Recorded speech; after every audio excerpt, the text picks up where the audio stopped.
Hello student, welcome to the Arhantam Academy YouTube channel. So student, today we will talk about the molecularity of the reaction. And this is your next topic of the chemical kinetics. Okay, and molecularity is the very good concept of this chemical kinetics. On the basis of that you can understand the complete chapter. Right क्योंकि ये reactions के mechanism को, reactions के order को और reactions के rate को define करता है.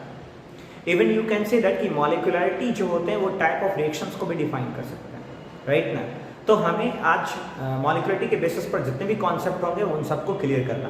ओके, तो नाउ मॉलिक्यूलरिटी को समझने से पहले we need to understand about the type of reaction, कि किस तरीके से रिएक्शन प्रोसीड होता है और उसमें हम किस तरीके से मॉलिक्यूलरिटी को फाइंड आउट कर सकते हैं. ठीक है, तो सबसे पहला चीज है आपके पास क्या है, टाइप ऑफ रिएक्शन, राइट. फिर हम लोग मॉलिक्यूलरिटी में चलेंगे. तो देखिए यहाँ पर कि मॉलिक्यूलरिटी ऑफ रिएक्शंस को समझने के लिए हमें टाइप्स ऑफ रिएक्शन समझना है. तो टाइप्स ऑफ रिएक्शन में देखिए तीन तरीके का रिएक्शन मेजर कंडीशंस में हम लोग पढ़ते हैं यहाँ पर.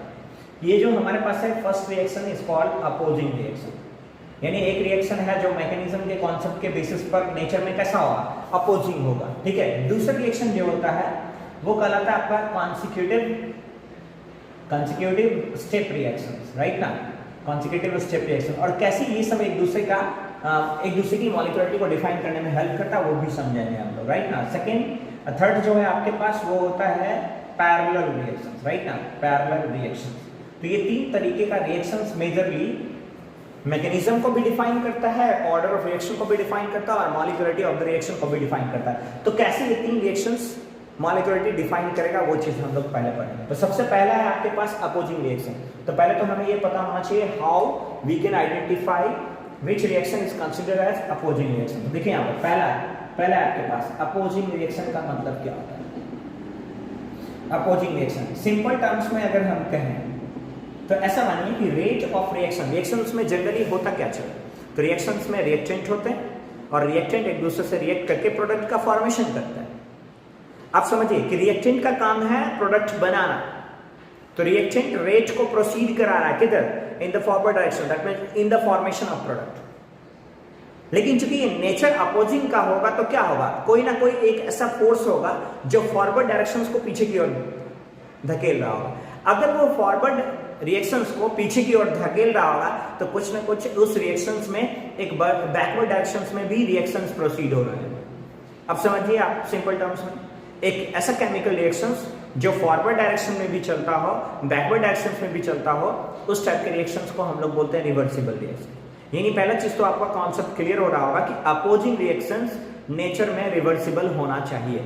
अगर नेचर में कोई रिएक्शंस रिवर्सिबल नहीं है तो वो कभी भी अपोज नहीं कर सकता प्रोडक्ट के फॉर्मेशन को. क्लियर है. तो पहला चीज अपोजिंग रिएक्शंस का क्या मतलब बनता है, यानी अपोजिंग रिएक्शंस का मतलब बनता है क्या, the reversible reactions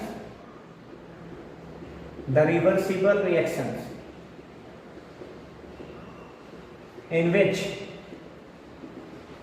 which reactant proceed forward while the product proceed backward direction, right. So the reversible reactions in which reactant proceed to produce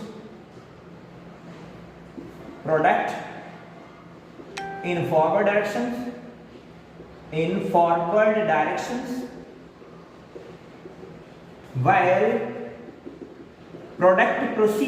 while product proceed to produce reactant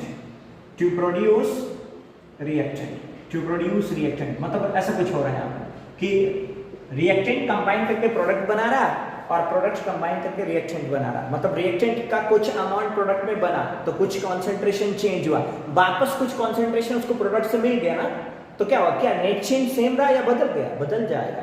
यानी आपने reactions को product में convert किया और product ने immediately कुछ reactant वापस कर दिया. तो सिचुएशन समझिए यहाँ पर कि हमारे पास है रिएक्टेंट है ए, आपके पास रिएक्टेंट है ए, इसने कुछ आपको प्रोडक्ट बना के दिया बी, वापस बी आपको रिएक्टेंट बना के दे रहा है. तो ये आगे प्रोडक्ट बना रहा है और ये पीछे रिएक्टेंट बना रहा है. तो ये वाला रिएक्शन हो गया फॉरवर्ड और ये वाला रिएक्शन हो गया बैकवर्ड. तो जो रिवर्सिबल रिएक्शन होते हैं वो नेचर में अपोजिंग होंगे. अब एक चीज और समझिए कि क्या दोनों का स्पीड सेम होगा, it is not necessary because it depends upon the change in concentration, कि कितना चेंज इधर हो रहा है कितना चेंज इधर हो रहा है, वो डिफाइन करेगा कि स्पीड सेम है या नहीं है। ओके नाउ अब ऐसे समझ देखिए, because all the reversible reactions are not the equilibrium in a state, मतलब इक्विलिब्रियम के लिए क्या होना चाहिए, रेट ऑफ फॉरवर्ड और रेट ऑफ बैकवर्ड सेम होना चाहिए, राइट ना। अगर दोनों का स्पीड सेम है तो आपका रिवर्सिबल रिएक्शंस जो है वो इक्विलिब्रियम स्टेट में, ये किस में है, ऑन नॉन इक्विलिब्रियम स्टेट में, मतलब यहाँ पर ये इक्विलिब्रियम का स्टेट एग्जिस्ट नहीं कर रहा। तो सिचुएशन के हिसाब से A कन्वर्ट हो रहा है B में और B कन्वर्ट हो रहा है A में, तो एक का स्पीड कांस्टेंट K1 एक का स्पीड कांस्टेंट K2, तो क्या लिख सकते हैं, फॉरवर्ड रिएक्शन देखिए, फॉरवर्ड रिएक्शन जो मिलने वाला है आपका, तो फॉरवर्ड रिएक्शंस किसके कॉन्सेंट्रेशन पर डिपेंड कर रहा है, forward reaction concentration of reactant पर डिपेंड कर रहा है, इसलिए हम यहाँ पर लिख सकते हैं rate is equal to K1 into A to the power X, जहां पर A to the power X क्या है आपका ऑर्डर ऑफ रिएक्शन, राइट। वहीं पर बैकवर्ड रिएक्शन देखें, अगर बैकवर्ड रिएक्शन देखें यहां पर, तो backward reaction rate is equal to क्या लिख सकते हैं हम लोग, K2 into B to the power X या B to the power Y, कुछ भी लिख सकते हैं हम लोग, B to the power Y लिख देता हूं यहां पर, क्योंकि कोई जरूरी नहीं है कि जिस रेट को A फॉलो कर रहा था उसी ऑर्डर ऑफ रिएक्शन को B भी फॉलो करे, तो इस हिसाब से दो रेट मिला, ये मिला आपके पास रेट 1, ये मिला रेट 2।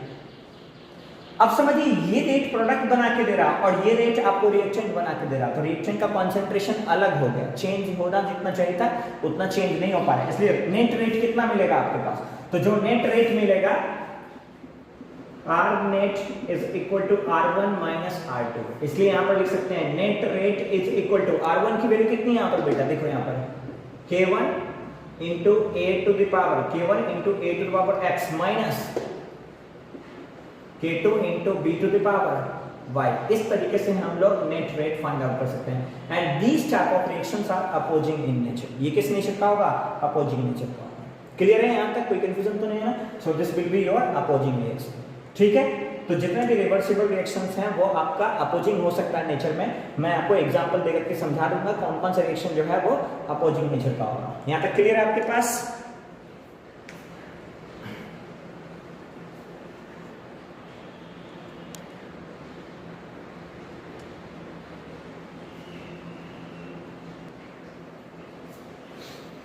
ओके तो देखिए example of opposing reaction, right ना, कि अपोजिंग रिएक्शन का कुछ एग्जांपल हम लोग देख लेते हैं। जैसे सबसे पहला अगर हम लोग ऐसे कुछ मान लेते हैं, decomposition of thermal decomposition of HI, thermal decomposition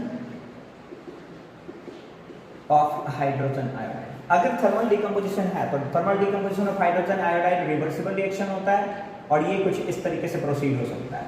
यहाँ पर देखिए 2HI is able to produce hydrogen gas plus iodine gas, तो इस तरीके से यहाँ पर स्पीड कांस्टेंट K1 हो गया तो ये K2 हो जाएगा, ऐसा डिफाइन कर सकते हैं हम लोग। बाद में फिर डिटेल में हम देखेंगे कि इसकी मॉलिक्यूलरिटी कितनी होगी, ऑर्डर ऑफ रिएक्शन कितना होगा, राइट ना। सेकंड चीज पढ़िए, हम लोग सेकंड कर सकते हैं क्या, formation of ammonia, formation of ammonia, formation of ammonia by Haber process, ammonia by Haber process. तो हेबर प्रोसेस से जो अमोनिया का फॉर्मेशन होता है ये भी नेचर में आपका क्या होता है, अपोजिंग होता है, ठीक है। तो कैसे नेचर में अपोजिंग है वो चीज देखिए आपका, तो फॉर्मेशन है यानी यहाँ पर di nitrogen gas reacts with di hydrogen gas 3s2 then we get 2ns3, तो यहाँ पर 2ns3 गैस ऑब्टेन हो रहा है, राइट ना। और कौन सा प्रोसेस है, हैबर प्रोसेस है। अब हैबर प्रोसेस है तो हम लोग क्या देख सकते हैं कि फॉरवर्ड डायरेक्शंस के लिए जो स्पीड कांस्टेंट है वो K1 है, तो बैकवर्ड डायरेक्शंस के लिए क्या हो जाएगा, K2 हो जाएगा। ये भी नेचर में रिवर्सिबल है तो अपोजिंग होगा। अच्छा और भी हम लोग देख सकते हैं, लाइक जैसे decomposition of ozone, photolytic decomposition, right, photolytic decomposition of ozone, photolytic decomposition of ozone. तो ओजोन का फोटोलाइटिक डिकम्पोजिशन अगर देखें तो वो भी नेचर में कैसा होता है, रिवर्सिबल होता है। तो रिएक्शन क्या हो सकता है, ओजोन कहने का मतलब आपके पास है O3। अच्छा अगर O3 है तो O3 किस में कन्वर्ट हो रहा है, ऑक्सीजन में, डाइऑक्सीजन में कन्वर्ट हो रहा है। तो O3 किस में कन्वर्ट हो रहा है, O2 में। तो यहां पर देखिए क्या होता है, यहां पर है 2O3 6 molecules, 3O2 6 molecules. So this is also reversible in nature and this reaction will be opposing in nature. तो यहाँ पर लिख सकते हैं K1, यहाँ पर लिख सकते हैं K2. So these are the some example of opposing reactions, right ना। तो ऐसे जैसे भी आप देखेंगे जहां पर रिवर्सिबल का साइन लगा हुआ है, दैट रिवर्सिबल का साइन, ऐसा वाला रिएक्शन जो भी होगा वो नेचर में अपोजिंग होता है, इसलिए हमें ये चीज समझना कंपलसरी। क्लियर है यहाँ तक? कोई कंफ्यूजन तो नहीं है ना? अब आगे बढ़ेंगे हम लोग कंसेक्यूटिव रिएक्शंस के लिए।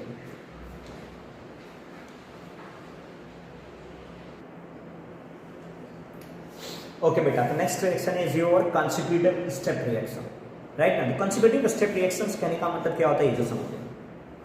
कंसेक्यूटिव स्टेप रिएक्शंस कहने का मतलब होता है कि कोई रिएक्टेंट अगर मल्टीपल स्टेप में एक प्रोडक्ट बना रहा है, बट आपको समझना क्या है, that multiple step is not broken down, वो बीच बीच में टूटा हुआ नहीं होगा, लगातार होगा, कंटिन्यूअस होगा कि उसने पहले कुछ इंटरमीडिएट बनाया, फिर इंटरमीडिएट डायरेक्टली कन्वर्ट हो रहा है किसमें, एक दूसरे प्रोडक्ट में। Then such type of reaction is called your consecutive reactions. यानी वहां पर क्या होगा, रिएक्शन को सिंगल स्टेप ही काउंट करेंगे, लेकिन उसमें छोटे छोटे स्टेप होंगे, लेकिन वो क्या होगा, कंटिन्यूअस होगा। तो लिख सकते हैं यहाँ पर, यानी क्या लिख सकते हैं यहाँ पर, देखिए, those reactions which proceed in multiple step of single, so multiple step of single time, right ना। मतलब ये क्या हो सकता है, those reactions which proceed in multiple step, multiple continuous step लिखता हूं, multiple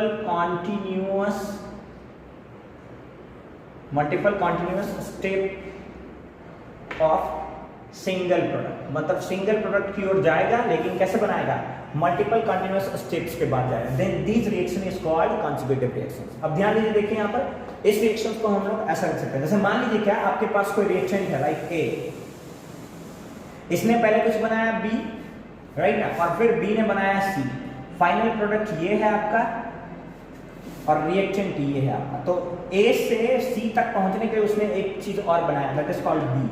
अब क्या समझना है, जब ये ए से बी तक गया तो इसने कुछ बनाया, कुछ स्पीड से गया होगा K1, बी से सी तक गया तो कुछ बनाया K2, and this is called intermediate. इसको हम लोग बोलते हैं इंटरमीडिएट कॉम्प्लेक्स। यानी आप लिख सकते हैं कि इंटरमीडिएट तो है, लेकिन इंटरमीडिएट की स्टेबिलिटी नहीं है। तो इंटरमीडिएट कैसा होगा, अनस्टेबल इंटरमीडिएट। अगर इंटरमीडिएट स्टेबल होता तो फिर वो टूटा हुआ होगा, ये कैसा होगा, अनस्टेबल इंटरमीडिएट, अनस्टेबल इंटरमीडिएट। तो लिख सकते हैं हम लोग इसमें यहाँ पर कि that means the reaction has unstable intermediate, the reaction has unstable intermediate, unstable intermediate. यानी एक ऐसा अनस्टेबल इंटरमीडिएट का फॉर्मेशन होता है जो कि सडनली प्रोडक्ट में कन्वर्ट हो जाएगा, इसलिए उस टाइप के रिएक्शंस को हम लोग क्या लिख सकते हैं, कंसेक्यूटिव रिएक्शंस लिख सकते हैं। जैसे फॉर एग्जांपल, अच्छा अभी आप एक चीज और समझिए, ये रिएक्शन क्या हो रहा है, एक ही डायरेक्शन में प्रोसीड हो रहा है, फॉरवर्ड डायरेक्शन में प्रोसीड हो रहा है। तो पहले चीज हम लोग यहाँ पर लिख सकते हैं क्या, यानी यहाँ पर लिखे rate 1 directly proportional to concentration of k to the power x, a पर पावर x, और यहाँ पर जो स्पीड कांस्टेंट होगा वो k1 होगा। देन क्या लिख सकते हैं, यहाँ से देखिए rate 1 is equal to k1 into a to the power x। b से c बना आपके पास, तो सेकेंड रेट को b डिफाइन करा, इंटरमीडिएट डिफाइन करा। देन यहाँ से क्या लिख सकते हैं, देखिए rate 2 directly proportional to the concentration of b to the power y, then rate 2 is equal to k2 into b to the power y। then दो रेट है और इस बार दोनों रेट प्रोडक्ट की ओर प्रोसीड हो रहा है, तो क्या होगा, ऐड ऑन होगा, और ऐड ऑन होगा देन नेट रेट क्या लिख सकते हैं answer, so net rate is equal to r1 plus r2। और इस कॉन्सेप्ट को अगर देखें तो rate is equal to net rate जो है वो क्या हो सकता है, यानी यहाँ पर क्या है आपके पास k1 a to the power x plus, यहां पर लिख सकते हैं यानी कि r net is equal to k1 a to the power x plus k2 into b to the power y, और इस तरीके से हम लोग नेट रेट फाइंड आउट कर सकते हैं। So these reactions are again consecutive reactions, right है। तो हम नेचर में इस तरीके के बहुत सारे रिएक्शन एग्जिस्ट करते हैं जो कंसेक्यूटिवली स्टेप में प्रोसीड करते हैं। हम उसका एग्जांपल ले सकते हैं, कुछ कंसेक्यूटिव रिएक्शंस का एग्जांपल लेते हैं। क्लियर है यहां तक?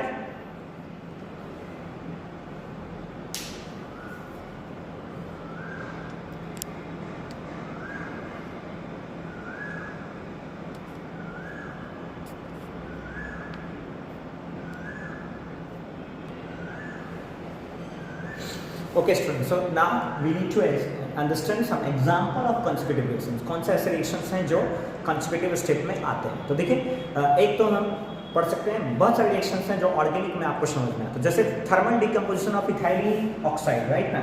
तो सबसे पहले इसमें हम लोग पढ़ते हैं thermal decomposition of ethylene dioxide, right ना? तो इथाइलिन डाइऑक्साइड का थर्मल डिकम्पोजिशन का जो रिएक्शन होता है वो नेचर में कॉन्स्टिट्यूटिव होता है। कैसे होता है ये चीज समझ लीजिए। इथाइलिन डाइऑक्साइड कहने का मतलब क्या होता है? तो आपके पास इथाइलिन डाइऑक्साइड का पहले फार्मूला मालूम होना चाहिए, दैट इज कॉल्ड इथाइलिन मतलब CH2, डाइऑक्साइड है मतलब ऑक्सीजन के साथ ये कनेक्टेड होगा तो CH2 का whole twice oxygen, right? This is your ethylene dioxide. तो इसको जब हम थर्मल डिकम्पोजिशन के लिए प्रोसीड करते हैं तो पहले ये एसिटल्डिहाइड बनाता है। तो यहाँ पर ध्यान दीजिए, देखिए CH2 का होल ट्वाइस ऑक्सीजन है, इसको हम थर्मली डिकम्पोज कर रहे हैं, राइट ना? Thermally decomposed. तो थर्मली डिकम्पोज्ड में ये सबसे पहले इथाइलिन डाइऑक्साइड से एसिटल्डिहाइड में कन्वर्ट होता है and acetaldehyde is your CH3C double bond OH here रखा है। सो this is your first reaction, first step. So this is your K1. Further when it is heated, then it decomposes in terms of methane and carbonyl. So K2 CH4 plus CO, right ना? So इस तरीके से हम लोग दो consecutive step में reaction proceed होता देख सकते हैं। तो एक स्टेप आपका K1 पर डिपेंड करेगा, दूसरा स्टेप आपका K2 पर डिपेंड करेगा और इस तरीके से प्रोडक्ट का रेट हम लोग डिफाइन कर पाए। सेकेंड देखिए, आपने कई बार ये रिएक्शंस पढ़ा भी होगा, न्यूक्लियोफिलिक रिएक्शंस, राइट ना? कौन से रिएक्शंस? न्यूक्लियोफिलिक। कौन से वाले nucleophilic? SN2 nucleophilic reaction, right ना? SN2 न्यूक्लियोफिलिक रिएक्शंस, ये जो SN2 न्यूक्लियोफिलिक रिएक्शंस होते हैं वो नेचर में जनरली कंसेक्यूटिव होते हैं। जैसे फॉर एग्जांपल, अगर आपके पास क्लोरोमीथेन है, कोई क्लोरोमीथेन है, लेट अस से दैट हम क्लोरोमीथेन बोल सकते हैं यहाँ पर CH3 और यहाँ पर मान लो ना Cl है, यहाँ पर हाइड्रोजन। इस तरीके से क्लोरीन इज मोर इलेक्ट्रोनेगेटिव, इस पर नेगेटिव चार्ज होगा, कार्बन पर पॉजिटिव चार्ज होगा और इधर से अगर कोई न्यूक्लियोफाइल लगा दूं मैं OH-, then from that side this OH- try to approach with this carbocation centre, मतलब जो नेगेटिव सेंटर है न्यूक्लियोफाइल का वो पॉजिटिव सेंटर की ओर अट्रैक्ट होगा, तभी तो नाम है न्यूक्लियोफाइल। न्यूक्लियोफाइल मतलब क्या होता है? To love with nucleus. Nucleus means कौन सा चार्ज? Positive charge. तो पॉजिटिव चार्ज के साथ लव करने के लिए उसके पास खुद नेगेटिव चार्ज आना चाहिए, क्योंकि अगर इसके पास पॉजिटिव चार्ज होगा तो पॉजिटिव चार्ज में रिपल्सन होगा। तो जितने भी न्यूक्लियोफिलिक रिएक्शंस हैं उसमें न्यूक्लियोफाइल हमेशा एक कार्बोकैटायन सेंटर का तलाश करता है। तो यहाँ पर OH- इस कार्बोकैटायन सेंटर को जब तलाशेगा तो यहाँ से कोलाइड करेगा, कोलिजन करके एक कॉम्प्लेक्स बनाएगा। तो देखिए यहाँ पर यह हमारे पास स्टेप 1, ये फर्स्ट स्टेप है, इसमें यहाँ पर K1 हम लोग लिख सकते हैं, ठीक है? और एक कॉम्प्लेक्स बनाता है और कॉम्प्लेक्स कुछ इस तरीके का बनता है आपके पास, यहाँ पर हाइड्रोजन, यहाँ पर हाइड्रोजन, यहाँ पर हाइड्रोजन। ये क्लोरीन का बॉन्ड वीक होता हुआ OH का बॉन्ड बनता हुआ। अब चूंकि ये स्टेबल तो होता नहीं है, इसलिए मैंने बोला था अनस्टेबल इंटरमीडिएट फॉर्म होता है। कौन सा कंपाउंड फॉर्म होता है? Unstable intermediate. Further it will decompose, it will break down into the another product and that another product is called CH3OH plus Cl minus and this is called K2. तो ये consecutive step है, ये step 1 है और ये step 2. So this is your step 2. So the reactions which can proceed into the different step and all the steps are consecutive continuously in which an unstable intermediate is formed, then such reaction is called consecutive step reaction. ठीक है? और ये example भी है, ये बहुत ज़्यादा आपको पढ़ना भी है चैप्टर नंबर 10 में एल्केन्स कंपाउंड्स में। क्लियर? तो इस तरीके से हम एग्जाम्पल को समझ सकते हैं। तीसरा है हमारे पास पैरेलल रिएक्शन। तो पैरेलल रिएक्शंस की ओर आगे बढ़ते हैं।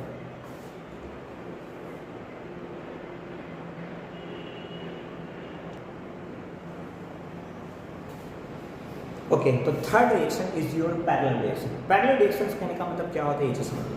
तो पैरेलल रिएक्शंस कहने का मतलब क्या होता है कि बहुत सारे ऐसे नेचर में रिएक्शंस होते हैं जहां पर एक ही टाइप के रिएक्शन दो अलग अलग कंपाउंड का फॉर्मेशन कर सकते हैं, राइट? जैसे आपने पढ़ा हुआ कि hydrogen can combines with oxygen to form H2O also and H2O2 also.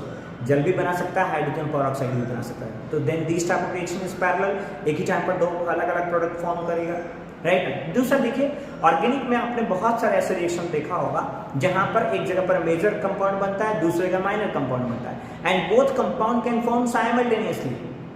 तो अगर एक ही रिएक्टेंट मिक्सचर एक ही टाइम पर दो अलग अलग कंपाउंड फॉर्म करता है, एक मेजर प्रोडक्ट होता है, एक माइनर प्रोडक्ट होता है, इसका मतलब एक का अमाउंट ज्यादा होगा, एक का अमाउंट कम होगा, then such type of reaction is basically termed as parallel reactions. और ऑर्गेनिक में पैरेलल रिएक्शंस भंडार के रूप में आपको मिलेगा, राइट ना। तो हम लोग यहाँ पर पैरेलल रिएक्शंस को समझ सकते हैं। यानी पैरेलल रिएक्शंस कहने का मतलब क्या हो गया, तो क्या लिख सकते हैं यहाँ पर सिंपल टर्म्स में, those chemical reactions, those chemical reaction in which reactant so those chemical reactions in which reactant collide to each other to produce two products simultaneously, to produce two products simultaneously is called parallel reactions। उस type के reactions को हम लोग parallel reactions कर सकते हैं, right ना। यानी कहने का मतलब ऐसे कुछ है कि आपके पास रिएक्टेंट तो ए है ही, रिएक्टेंट आपके पास ए है और ये रिएक्टेंट दो प्रोडक्ट बना रहा है, एक प्रोडक्ट बना है इसमें बी और दूसरा प्रोडक्ट बना है इसमें सी। तो ए से बी K1 स्पीड में, ए से सी K2 स्पीड, राइट ना। तो इस तरीके का जो रिएक्शन होता है, इस दोनों में कॉन्सेंट्रेशन किसका डिफाइन होगा, ए का डिफाइन होगा। तो इस तरीके से जब हम रिएक्शंस का रेट लिखेंगे, देन यहाँ से लिखिए इसके लिए R1 equal to K1 into concentration of A to the power x and R2 equal to K2 into concentration of A to the power y। यानी इस रिएक्शंस के अलग हो सकता है, इस रिएक्शंस के अलग हो सकता है, सेम भी हो सकता है, ये चीज हम लोग डिफाइन कर सकते हैं। इसलिए जो नेट रेट होगा that R net is equal to R1 plus R2, क्योंकि फॉरवर्ड डायरेक्शंस में ही प्रोसीड हो रहा था, R1 प्लस R2, इसलिए यहाँ पर लिख सकते हैं क्या, K1 A into x plus K2 A to the power y। So this type of reaction is your parallel reactions. और पैरेलल रिएक्शंस ऑर्गेनिक केमिस्ट्री में भंडार के रूप में मिलेगा आपको। जितने भी इलेक्ट्रोफिलिक सब्स्टिट्यूशन रिएक्शंस आप ऑर्गेनिक केमिस्ट्री में पढ़ेंगे, all the electrophilic substitution reactions are parallel in nature, क्योंकि रिएक्टेंट एक ही टाइप का रिएक्टेंट एक ही टाइम पर दो अलग अलग प्रोडक्ट बनाएगा। और उसका हम एग्जांपल भी लेंगे यहाँ पे, ठीक है।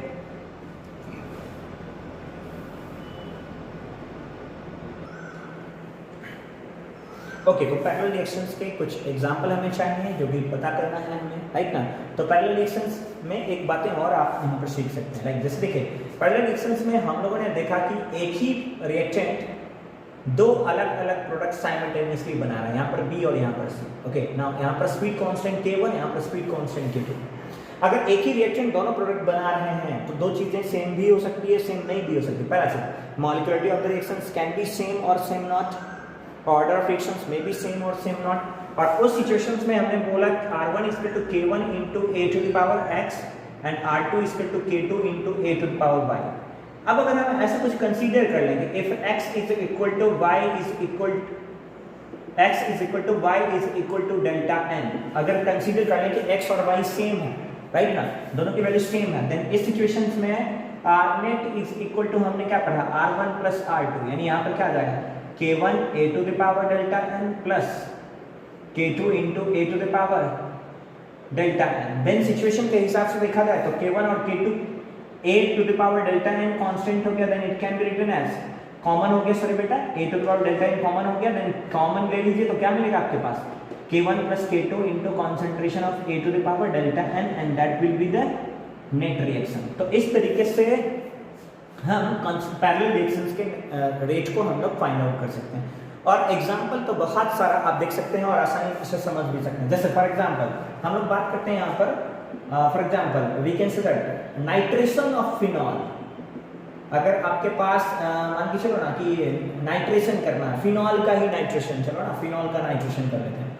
नाइट्रेशन ऑफ फिनॉल, आपके पास फिनॉल है और आप उसका नाइट्रेशन कर रहे हैं। फिनॉल कहने का मतलब होता है ऐसे कुछ, देखिए C6H5OH, यहाँ पर बेंजीन रिंग है, आपने पढ़ा होगा कि बेंजीन रिंग में 3 पाई बॉन्ड होते हैं, राइट ना, और तीनों पाई बॉन्ड के रेजोनेंस के कारण उसको सर्कल में दिखाते हैं। OH यहाँ पर है, ठीक है, और हम नाइट्रेशन कर रहे हैं, नाइट्रेशन के लिए HNO3 प्रोड्यूस करते हैं। अब HNO3 का फंक्शन क्या होता है इसे समझते हैं। HNO3 आपके पास NO2 प्लस और OH माइनस बना के दे देता है। HNO3 की ये क्वालिटी होती है, नाइट्रो प्लस और OH माइनस बना के देता है। अब यहाँ पर देखिए इस नाइट्रो पर कौन सा चार्ज है, पॉजिटिव चार्ज, तो पॉजिटिव चार्ज वाले को इलेक्ट्रोफाइल बोलते हैं। इलेक्ट्रोफाइल मतलब निगेटिव को अट्रैक्ट करेगा, जहां पर नेगेटिव चार्ज होगा। तो ध्यान दे बेटा, अगर नेगेटिव चार्ज की पॉसिबिलिटी एक बार यहाँ पर बनती है और नेगेटिव चार्ज की पॉसिबिलिटी यहाँ पर बनती है, आपने 11th क्लास में पढ़ा होगा ortho and para negative charge होता है with respect to OH, because ये जो फिनॉल है इलेक्ट्रॉन डोनेटिंग ग्रुप होता है और electron donating group benzene ring पर इलेक्ट्रॉन डेंसिटी इंक्रीज करता है। ये देखिए खुद इसके पास लोन पेयर ऑफ इलेक्ट्रॉन्स है। अगर ये लोन पेयर इलेक्ट्रॉन्स रिंग को डोनेट करेगा तो यहाँ वाला रिंग, यहाँ वाला डबल बॉन्ड, यहाँ वाला डबल बॉन्ड यहाँ शिफ्ट करेगा, यहाँ शिफ्ट करेगा और यहाँ शिफ्ट करेगा, तो यहाँ माइनस और यहाँ माइनस होगा। तो इस लोन पेयर इलेक्ट्रॉन के चक्कर में यहाँ पर सेकेंड कार्बन और फोर्थ कार्बन नेगेटिव चार्ज का है, तो second and fourth negative side होगा। सेकेंड को हम लोग ऑर्थो बोलते हैं और फोर्थ को हम लोग पैरा बोलते हैं। तो ऑर्थो एंड पैरा दोनों नेगेटिव चार्ज का, तो पैरेलल प्रोडक्ट बनेगा और पैरेलल प्रोडक्ट बनेगा तो इस तरीके से दो प्रोडक्ट यहाँ पर बनेंगे। एक बार NO2 प्लस सेकेंड पर जा सकता है, एक बार NO2 प्लस 4 पर जा सकता है। तो एक प्रोडक्ट की पॉसिबिलिटी बनी आपका OH NO2 सेकेंड, एक की पॉसिबिलिटी बनी आपके पास OH NO2 फोर्थ। तो ये है ऑर्थो नाइट्रोफिनॉल। इसका नोमेनक्लेचर करेंगे तो क्या मिलेगा आपको, ऑर्थो नाइट्रोफिनॉल, और इसका नोमेनक्लेचर करेंगे तो क्या मिलेगा आपको, पैरा नाइट्रोफिनॉल, राइट ना। सो ये P नाइट्रोफिनॉल है और वो ऑर्थो नाइट्रोफिनॉल है। And such reactions are parallel reaction. तो जितने भी रिएक्शंस ऑर्गेनिक में आप देखेंगे वो सबका सब पैरेलल होगा। जैसे फॉर एग्जांपल दूसरा एक और एग्जांपल ले लेते हैं, मार्कोनिक ऑफ रिएक्शंस और anti Markovnikov of reactions, right ना। तो सेकंड एग्जांपल है आपके पास Markovnikov and anti-Marconi. These are the again parallel reactions, Marconi and anti-Marconi reactions, right ना। तो Marconi और anti-Marconi reactions भी parallel reactions के एग्जांपल हो सकते हैं। और कैसे होंगे तो मैं यहाँ पर एग्जांपल देकर बता दूंगा। इधर बैठाता हूँ, है ना। ओके, तो देखिए कैसे मार्कोनी और anti Markovnikov reactions parallel reactions में आएंगे वो चीज देखिए। जैसे आपके पास होता है क्या, एक ही टाइप का रिएक्टेंट है लेकिन प्रोडक्ट अलग अलग बनना चाहिए। तो समझिए, देखिए आपके पास है propene CH3CH double bond CH2, आपके पास है कैटलिस्ट के रूप में एसिड प्लस HBr कर रहे हैं यहाँ पर, प्लस HBr, और हम लोग यहाँ पर क्या कर रहे हैं, तो एसिड के रूप में यहाँ पर H प्लस दे रहे हैं, मतलब कैटलिस्ट के रूप में H प्लस है। H प्लस है, इसका मतलब ये किसको फॉलो करेगा, मार्कोनी को फॉलो करेगा। आपको ध्यान देना है मार्कोनी के लिए। देखिए कंडीशन समझिए, पहले तो अल्कीन होगा। कैसा अल्कीन होना चाहिए, अनसिमेट्रिकल होना चाहिए, सिमेट्रिकल अल्कीन नहीं। अनसिमेट्रिकल का मतलब डबल बॉन्ड से डिवाइड करेंगे तो अनइक्वल मिलेगा, इधर CH2 है इधर CH3 है, तो अनइक्वल डिवीजन में अनइक्वल सीरीज मिलेगा आपका। प्लस HBr होना चाहिए, कैटलिस्ट के रूप में H प्लस होना चाहिए, तो वो मार्कोनी को फॉलो करता है। मार्कोनी का रूल क्या है कि यहाँ पर देखिए H और ब्रोमीन में से हाइड्रोजन इलेक्ट्रोपॉजिटिव होगा, ब्रोमीन इलेक्ट्रोनेगेटिव होगा। तो दो पॉसिबिलिटी हो सकती है। क्या दो पॉसिबिलिटी हो सकती है, देखिए डबल बॉन्ड तो दोनों के पास है, CH2 के पास भी है, CH के पास भी है, तो एक बार H प्लस पहले पर आ सकता है, एक बार H प्लस दूसरे पर आ सकता है। जब H प्लस पहले पर आएगा तो देखिए H प्लस जब पहले पर आएगा CH3 बन गया, H प्लस पहले पर आया, इस पर पॉजिटिव चार्ज है, तो ब्रोमीन को ये अट्रैक्ट करेगा, ये ब्रोमीन को अट्रैक्ट करेगा और क्या बना देगा प्रोडक्ट, ये प्रोडक्ट बनाएगा CH3CHBr ये प्रोसीजर हो सकता है। दूसरा प्रोसीजर समझिए, अगर ये H प्लस सेकेंड कार्बन पर आता है, ये H प्लस सेकेंड कार्बन पर आता है तो इस पर आ जाएगा पॉजिटिव चार्ज। अब ये इस पर पॉजिटिव चार्ज होगा, ब्रोमीन माइनस इस पर अट्रैक्ट करेगा और एक प्रोडक्ट आपका बना सकता है CH3CH2Br। तो यहाँ पर दो पैरेलल रिएक्शन मिला, दो प्रोडक्ट मिला, ये मेजर होगा और ये माइनर होगा, तो ये मार्कोनी रिएक्शन है। एंटी मार्कोनी में देखिए क्या होता है, तो एंटी मार्कोनी में आप कर सकते हैं यहाँ पर क्या, तो एंटी मार्कोनी में आप कर सकते हैं कैटलिस्ट चेंज कर दीजिए, हाइड्रोजन परऑक्साइड इफेक्ट लेते हैं।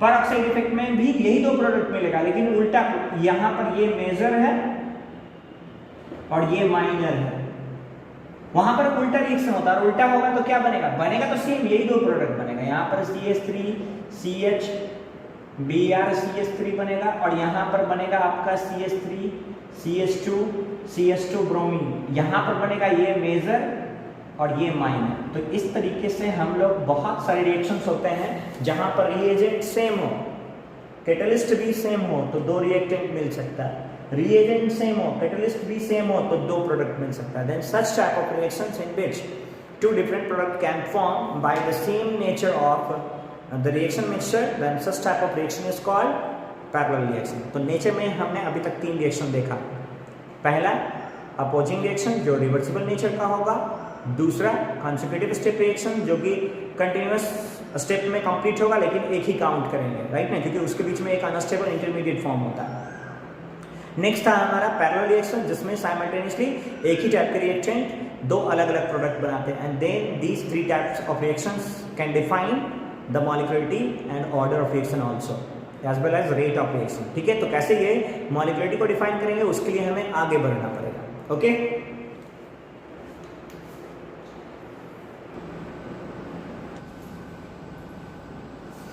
okay, so already we have discussed about the type of reactions like opposing reactions, conjugative reactions and parallel reactions, right now. So before the molecularity we need to understand there are two type reactions like elementary reactions and complex reactions.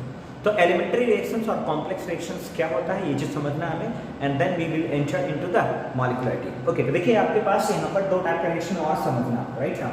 तो reaction दो type का और होता है। Okay, तो reaction दो type का इसलिए हमें समझना है क्योंकि इनमें ही मॉलिक्युलरिटी हिडन है, राइट ना। तो एक है आपका रिएक्शन जिसको हम लोग बोलते हैं एलिमेंट्री रिएक्शन। क्या बोलते हैं हम लोग इसको, एलिमेंट्री रिएक्शन। तो एलिमेंट्री रिएक्शंस का क्या मतलब होगा ये चीज समझना हमें। और दूसरा होता है हमारे पास क्या, कॉम्प्लेक्स रिएक्शन, राइट ना, कॉम्प्लेक्स रिएक्शन। ओके, तो एलिमेंट्री रिएक्शन और कॉम्प्लेक्स रिएक्शन में बहुत अंतर होता है, बहुत डिफरेंस होता है। आपको ये भी समझना है कि एलिमेंट्री रिएक्शंस होते हैं क्या, ऐसा मान के चलें किसी भी केमिकल रिएक्शंस में आपको बताया गया है कि रिएक्टेंट मॉलिक्यूल्स कोलाइड करते हैं और प्रोडक्ट का फॉर्मेशन करते हैं। ओके, आप पहले चीजों को समझिए। कोई भी केमिकल रिएक्टेंट है तो उस केमिकल रिएक्टेंट के अंदर बहुत सारी एनर्जी होती है। अगर हम बहुत सारी एनर्जी की बात करते हैं तो energy in terms of internal energy होते हैं। जितने भी एलिमेंट्स हैं, जितने भी मॉलिक्यूल्स हैं, they have their own internal energy, and internal energy is the sum of different type of energy possessed by the body. कि जैसे किसी बॉडी के अंदर एलिमेंट है या मॉलिक्यूल्स है तो एटॉमिक लेवल पर एटॉमिक एनर्जी होगा, न्यूक्लियस लेवल पर न्यूक्लियर एनर्जी होगा, मैकेनिकल एनर्जी होगा, थर्मल एनर्जी होगा, काइनेटिक एनर्जी होगा, वाइब्रेशनल एनर्जी होगा। इन सारी एनर्जी को हम जोड़ेंगे then you will get the internal energy. तो जितने भी रिएक्टेंट मॉलिक्यूल्स हैं उनमें कुछ ना कुछ इंटरनल एनर्जी होता है।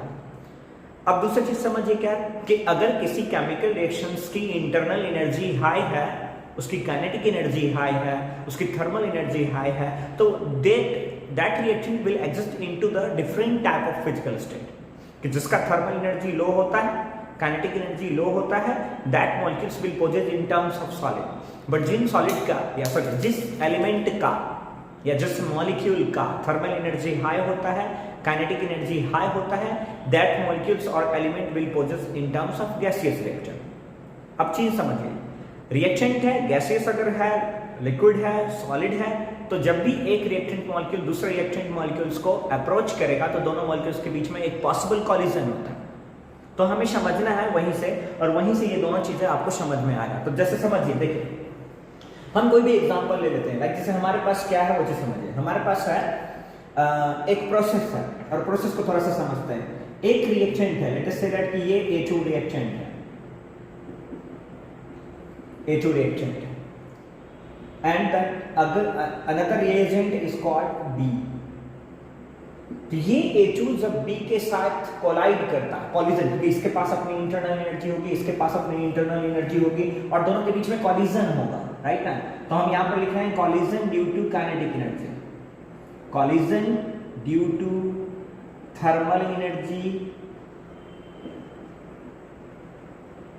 And kinetic energy, and due to kinetic energy, यानी किसी मॉलिक्यूल्स की काइनेटिक एनर्जी हम बढ़ा देंगे तो वो दोनों मॉलिक्यूल्स एक दूसरे को कोलाइड करें।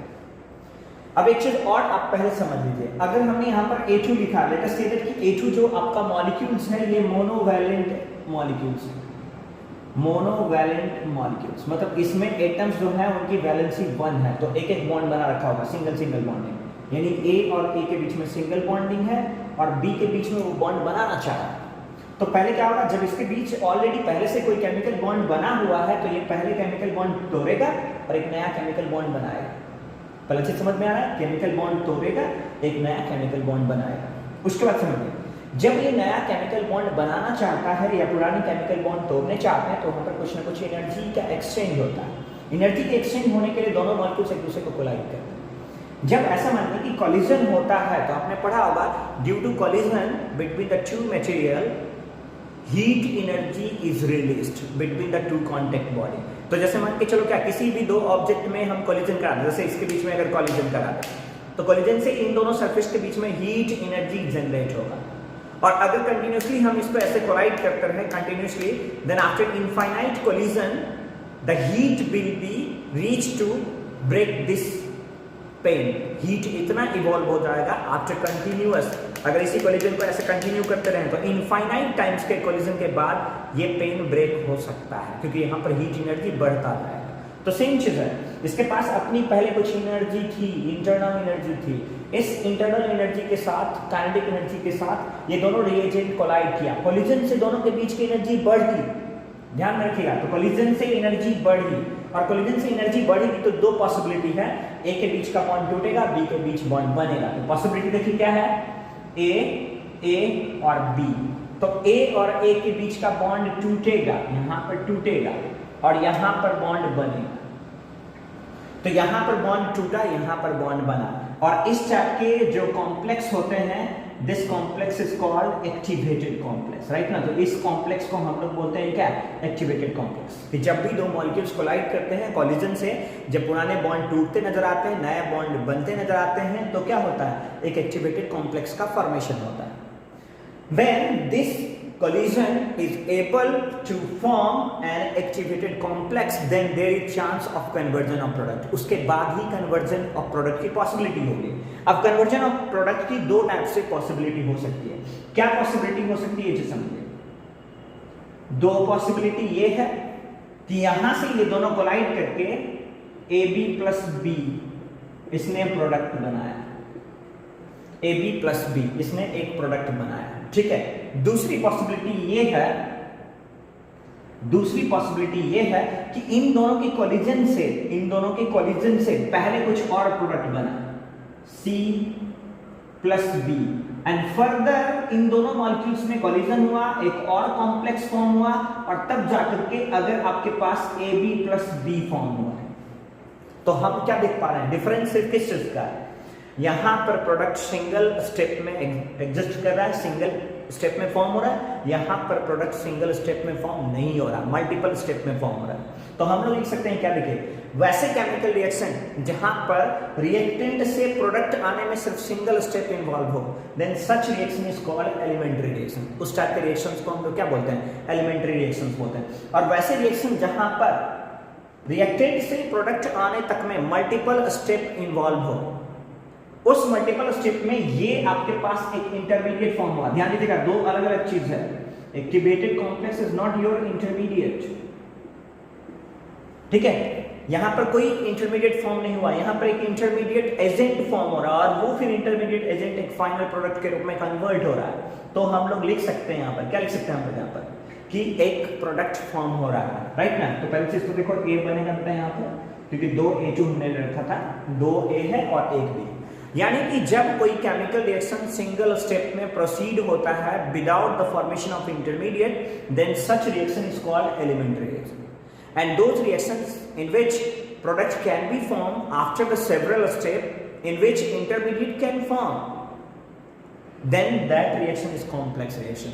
तो बिना intermediate elementary, with intermediate complex. So that is the big difference between the elementary reaction and complex reaction. Clear है यहाँ तक, कोई कंफ्यूजन तो नहीं है ना? आई होप सो कोई कंफ्यूजन नहीं होना चाहिए। अगर कोई कंफ्यूजन होता तो मैंने आपको बोला है कि you comment in the chat box, comment box, and I will try to clarify all the doubt that you have, right ना। तो यहाँ पर देखें एक बार,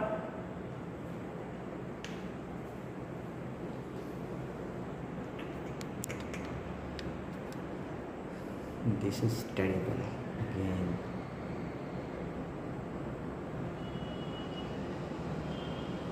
Okay, I think so clear यहाँ तक। Okay, तो first now we need to understand elementary reaction. तो एलिमेंट्री रिएक्शंस कहने का मतलब क्या हो गया बेटा? तो हम लोग लिख सकते हैं those chemical reactions in which product can form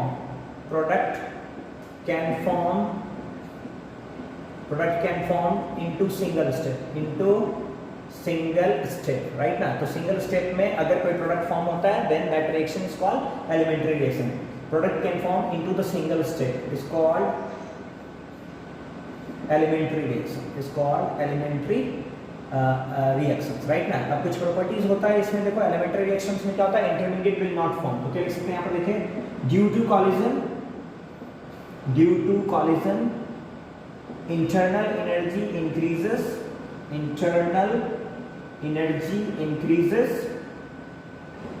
to form activated complex. Internal energy increases to form activated complex, right ना।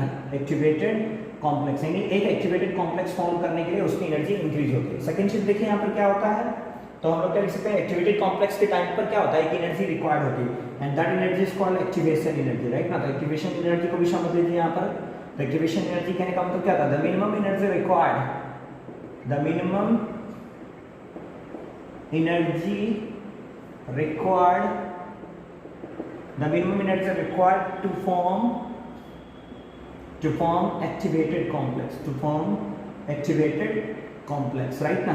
ये चीज समझिए, देखिए यहाँ पर to form activated complex। तीसरा चीज समझिए यहाँ पर, तीसरा चीज यहाँ पर समझते हैं कि इस तरह के एलिमेंट्री रिएक्शंस में क्या होते हैं, और भी चीजें वो चीज समझ देखिए। ओके, एक्टिवेटेड कॉम्प्लेक्स फॉर्म हो गया यहाँ पर। Now intermediate is not form, intermediate is not form, यानी किसी इंटरमीडिएट का फॉर्मेशन की कोई रिक्वायरमेंट नहीं होती, इसलिए रिएक्शन सिंगल स्टेप में प्रोसीड होता है। यानी कि चौथा चीज क्या लिख सकते हैं, activated complex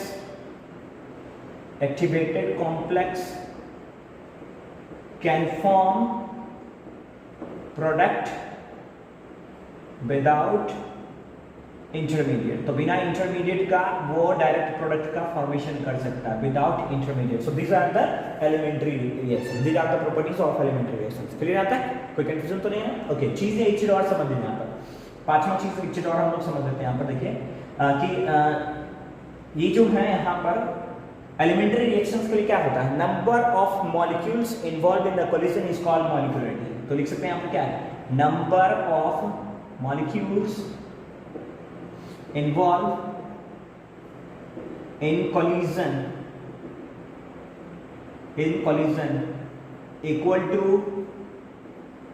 to molecularity of the reaction, is equal to molecularity of the reactions। ठीक है, वही क्या है उसका, molecularity of the reactions होता है। यहाँ तक क्लियर है, कोई कंफ्यूजन तो नहीं है ना। so these are the elementary reactions, यहाँ तक ठीक है। देखें एक बार,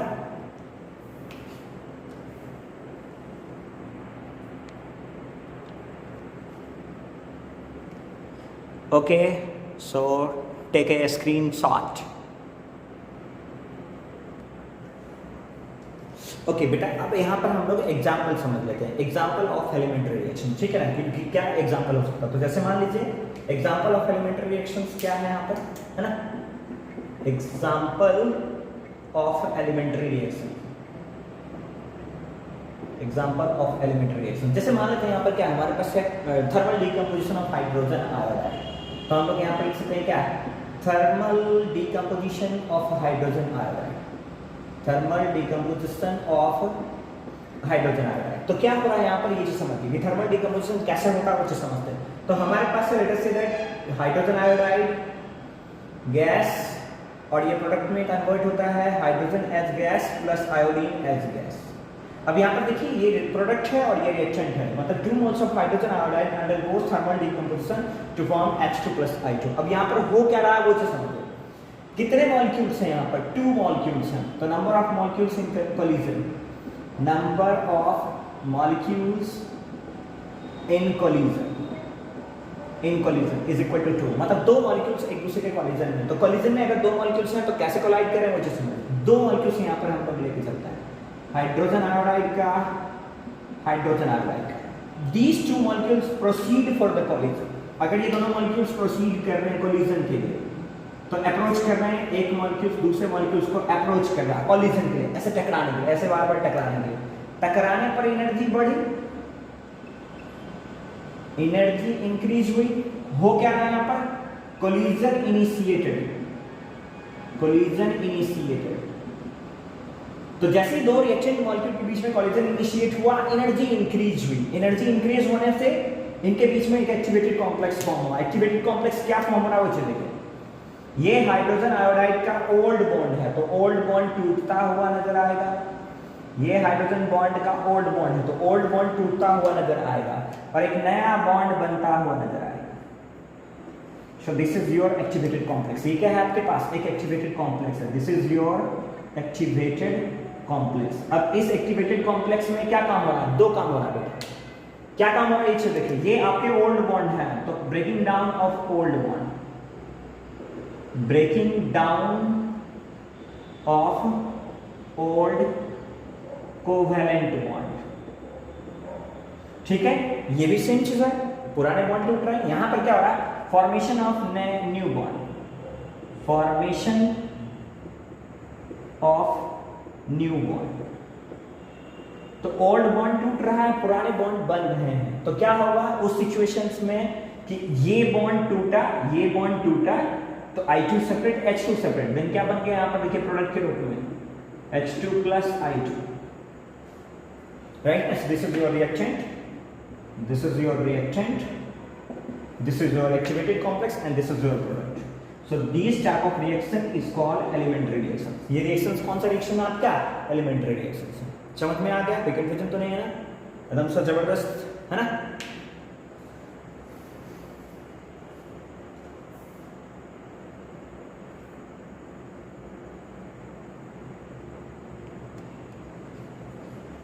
ठीक है बेटा, अब देखो इससे हम लोग एक एनर्जी डायग्राम सीखते हैं और फिर मॉलिक्यूलरिटी में एंटर करें, राइट ना? तो एक डायग्राम समझते हैं। यानी आपके पास रिएक्शन यही था कि 2HI कोलाइड करता है, एक एक्टिवेटेड कॉम्प्लेक्स बनाता है, एक एक्टिवेटेड कॉम्प्लेक्स बनाता है।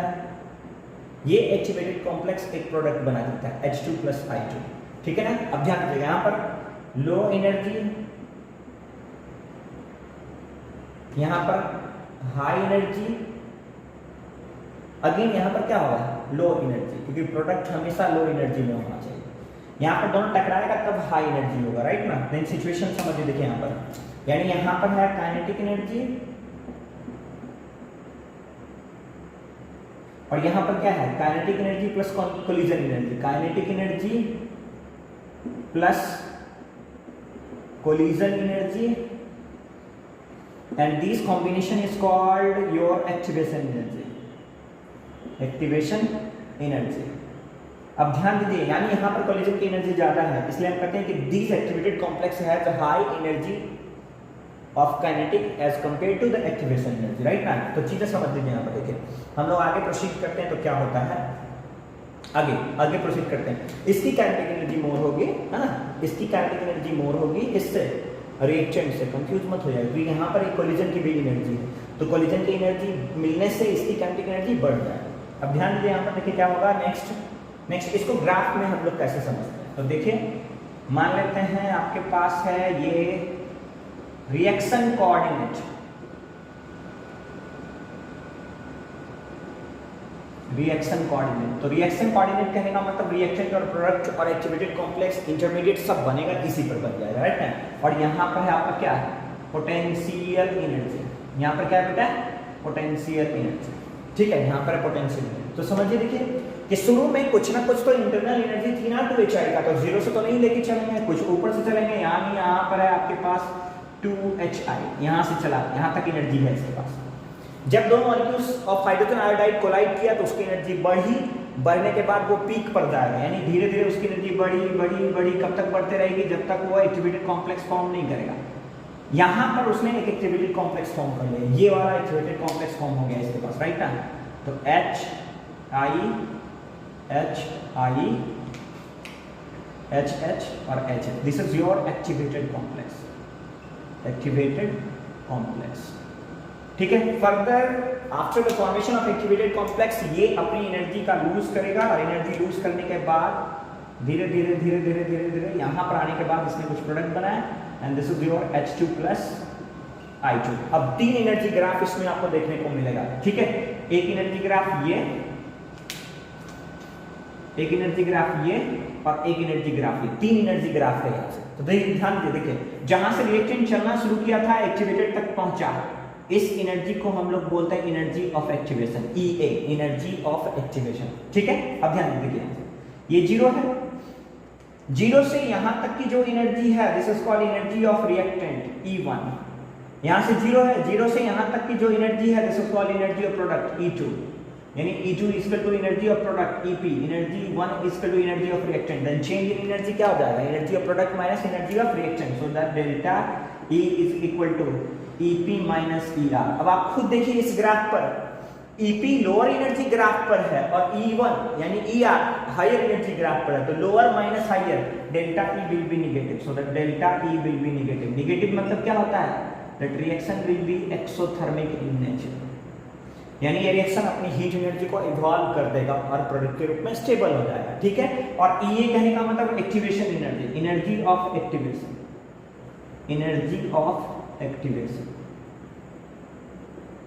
तो इस तरीके से ये एलिमेंट्री रिएक्शन का मैकेनिज्म होता है और वो सिर्फ और सिर्फ सिंगल स्टेप में प्रोडक्ट बनाता है, सिर्फ और सिर्फ एक एक्टिवेटेड कॉम्प्लेक्स बनाएगा, कोई इंटरमीडिएट फॉर्म नहीं करेगा। So this reaction is called elementary reaction, ठीक है। यहां तक क्लियर है ना, ओके।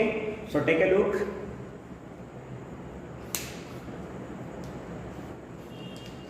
ओके बेटा। तो आई थिंक सो आपको एलिमेंट्री रिएक्शंस में कोई भी प्रॉब्लम नहीं हुआ होगा। तो now we will proceed with for the complex reaction, क्योंकि कोई रिएक्शन अगर कॉम्प्लेक्स है then how we identify the molecularity of the reactions, order of the reactions. पहले मैं चीजें समझा रहा हूँ आपको, अभी तक मैंने मॉलिक्युलरिटी क्या होता है उसका डेफिनेशन भी नहीं बताया आपको, ठीक है ना। उसके पीछे रीजन क्या है कि जो बेसिक चीज है वो अगर आपको पता होगा तो मॉलिक्युलरिटी तो बस यूं आ जाएगा आपको, ठीक है ना। तो बेसिकली आपको ये चीज समझना कि रिएक्शन में हम मॉलिक्युलरिटी पहचानते कहाँ से, राइट ना। और मॉलिक्युलरिटी पहचानेंगे कैसे, तो उसके लिए आपको रिएक्शन पता होना चाहिए, है ना। ओके, तो अगला रिएक्शन है आपके पास कॉम्प्लेक्स रिएक्शन। अब देखिए कॉम्प्लेक्स रिएक्शन कहने का मतलब क्या होता है उस चीज को देखते हैं कि जैसे मान लेते हैं क्या कॉम्प्लेक्स रिएक्शन है कि लाइक अगर कोई केमिकल रिएक्शन एक स्टेप में प्रोसीड नहीं होता है, मल्टीपल स्टेप में प्रोसीड होता है, तो क्या लिख सकते हैं यहाँ पर, देखिए क्या होता है, those reaction in which product can form by several steps। अब वो अलग बात है कि जो सेवरल स्टेप्स है वो कंसेक्यूटिव होगा और कंसेक्यूटिव होगा, वो अलग बात है, लेकिन वो सेवरल स्टेप्स में प्रोसीड होते हैं। So those reactions in which product can form by several steps, right ना। ये सेवरल स्टेप्स में प्रोसीड होने चाहिए, several steps in which multiple intermediate can form, तो जिसमें क्या होगा, तो मल्टीपल इंटरमीडिएट फॉर्म होगा, राइट ना। तो चीज समझिए कि those reaction in which product can form by the several steps in which multiple intermediate can form, और उसमें मल्टीपल इंटरमीडिएट फॉर्म होना चाहिए। तो डिफरेंस देखिए क्या है, वहां सिंगल स्टेप में होना चाहिए, यहाँ सेवरल स्टेप में होना चाहिए। दूसरा डिफरेंस देखिए क्या है, जो एलिमेंट्री रिएक्शंस है वो उसमें इंटरमीडिएट फॉर्म नहीं होता, यहाँ पर मल्टीपल इंटरमीडिएट फॉर्म हो सकता है। अगर यहाँ पर मल्टीपल इंटरमीडिएट फॉर्म हो रहा तो मल्टीपल एक्टिवेटेड कॉम्प्लेक्स भी फॉर्म होगा, तो multiple activated complex can form, multiple activated complex can form, multiple activated complex can form, complex can form. तो हम एक एग्जांपल लेके चलते हैं कि किस तरीके से ये इस टाइप के रिएक्शंस प्रोसीड होते हैं। तो ध्यान देते हैं, देखिए अब एक चीज और है, एक तो डिफरेंस ये है कि एक्टिवेटेड जो कॉम्प्लेक्स होगा वो मल्टीपल होगा। दूसरा चीज जो आपको समझना है वो चीज देखिए कि हम लोग कह सकते हैं क्या, देखिए कि वैसे रिएक्शन जिनमें रिएक्शन से रिएक्टेंट से प्रोडक्ट बनने में सेवरल टाइम्स कोलिजन होता है, हर बार कोलिजन से कुछ ना कुछ एक्टिवेटेड कॉम्प्लेक्स फॉर्म होते हैं, फिर उस एक्टिवेटेड कॉम्प्लेक्स से एक इंटरमीडिएट बनता है, फिर इंटरमीडिएट की काइनेटिक एनर्जी के कारण वो दोनों टकराते हैं, कोलिजन होता है, फिर एक्टिवेशन एनर्जी मिलती है, फिर एक्टिवेटेड कॉम्प्लेक्स फॉर्म करते हैं, फिर एक इंटरमीडिएट बनाते हैं, फिर कोलाइड करते हैं, फिर कॉम्प्लेक्स बनाएंगे, फिर प्रोडक्ट बनाते हैं। तो several steps can be proceed. It may be possible that more than 2 steps, 3 steps, 4 steps में रिएक्शन जाके क्या होता है, प्रोसीड होता है। अब चीज समझिए, देखिए जैसे मान लेते हैं सिंपल लाइफ में इसको हम लोग कैसे जोड़ते हैं, ठीक है। तो सिंपल लाइफ में जैसे मान के चलो कि हमें ये पेन बनाना, ये पेन हमें बनाना है, फैक्ट्री में ये पेन बनाना है। जब फैक्ट्री में हमें पेन बनाना है तो हमें एक कैप बनाना होगा। बहुत सारे पेन होते हैं जिसका ये कैप भी ओपन होता है, तो जिसका ये चीज देखो ओपन होता है, एक ये हो गया, दूसरा ये हो गया, राइट ना, है ना। इस तरीके से बहुत चीजें इसके अंदर होता है, आपने देखा भी होगा। इस तरीके से यहाँ पर डिफरेंट टाइप ऑफ होता है ना। और मान के चलिए कि 2000 पेन हमें बनाना है, फैक्ट्री में कितना पेन बनाना है, 2000 पेन बनाना है। और अगर 2000 पेन हमें बनाना है फैक्ट्री में एक दिन में, राइट ना, तो हर चीज का जो बनाने का रेट होना चाहिए सेम होना चाहिए, तभी हम जाकर के 2000 पीस एक दिन में बना सकते हैं। अगर मान के चलिए कि इसमें हर चीज का रेट, जैसे मान लो क्या ये कैप 4000 बना, ये पीछे वाला जो रिफिल कैप है वो 2000 बना एक दिन में, और उसके अंदर जो कॉटन है जिसमें हम इंक भरते हैं वो 100 ही बना, तो एक दिन में क्या हम 2000 पेन बना पाएंगे? नहीं ना, पूरा पेन 100 ही बनेगा। तो 100 पेन बनने का जो रेट है वो किस पर डिपेंड किया? क्या कैप पर डिपेंड किया? नहीं ना। क्या रिफिल कैप पर डिपेंड किया? नहीं। वो किस पर डिपेंड कर रहा है? जो सबसे कम बन रहा, तो सबसे कम बना क्या? इंक वाला जो गत्ता है वो सबसे कम बना, अर्थात जो स्लोएस्ट होगा वो रेट को डिफाइन करेगा, जो फास्टेस्ट होगा वो रेट को डिफाइन नहीं करेगा। तो सेम चीज है, इसमें सेवरल रिएक्शंस होते हैं लेकिन एक स्टेप स्लो होगा या एक से अधिक स्टेप स्लो होगा, राइट ना। दूसरा चीज, इसके हर स्टेप्स इंटरमीडिएट होते हैं, और इंटरमीडिएट स्टेप्स जो भी होंगे वो एलिमेंट्री नेचर का होगा। तो multiple activated complex can form. Next, जरूरी नहीं है कि सबका एक्टिवेशन एनर्जी अलग अलग सेम ही होगा, तो हम लोग लिख सकते हैं क्या, एक्टिवेटेड कॉम्प्लेक्स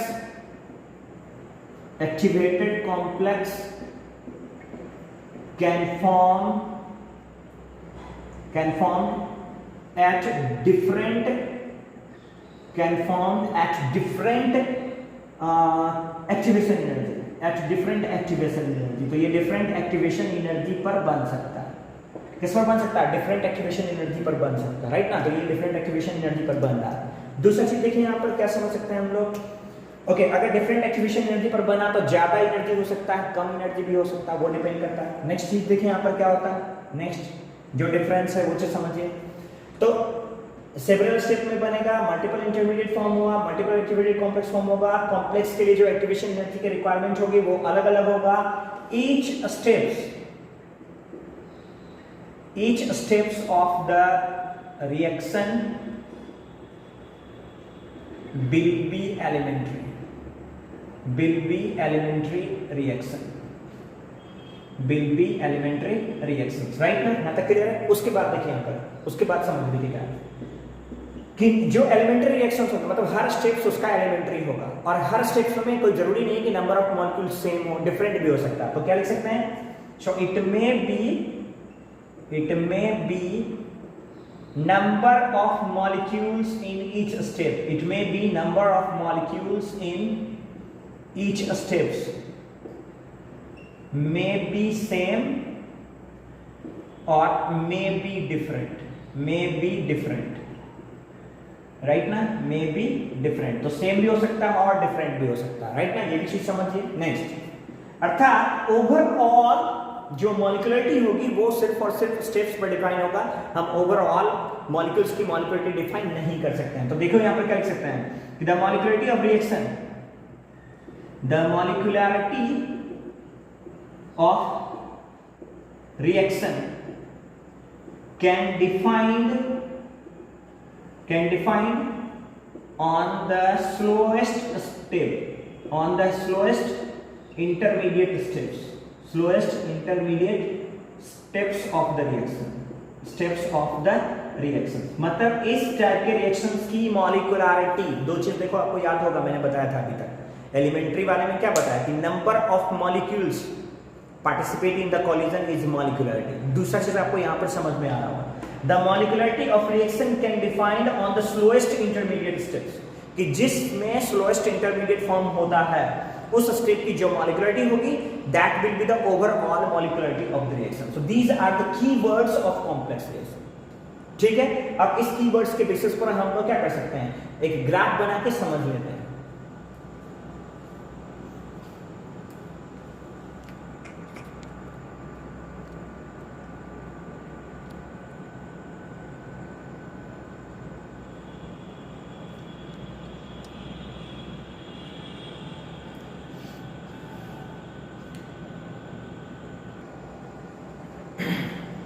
ओके, अब देखिए बेटा, हमें इसका थोड़ा सा ग्राफ समझना है related to the activation energy and the product और द इंटरमीडिएट, राइट ना। तो यहाँ पर ध्यान दीजिए, कॉम्प्लेक्स रिएक्शन में सेवरल स्टेप में रिएक्शन प्रोसीड हुआ, यानी आपके पास रिएक्टेंट है A2 + B, यहाँ पर इसने पहले कोलाइड किया, कुछ एक्टिवेशन एनर्जी ऑब्टेन किया, EA1 के बाद इसने बनाया C + D, फिर ये दोनों कोलाइड किया, कुछ एक्टिवेशन एनर्जी EA सेकेंड के बाद इसने बनाया E + F, फिर से इसने कोलाइड किया और activation energy third EA third के बाद इसने बनाया AB + A, यानी ये है आपके पास रिएक्टेंट, ये है रिएक्टेंट, ये है आपके पास इंटरमीडिएट 1,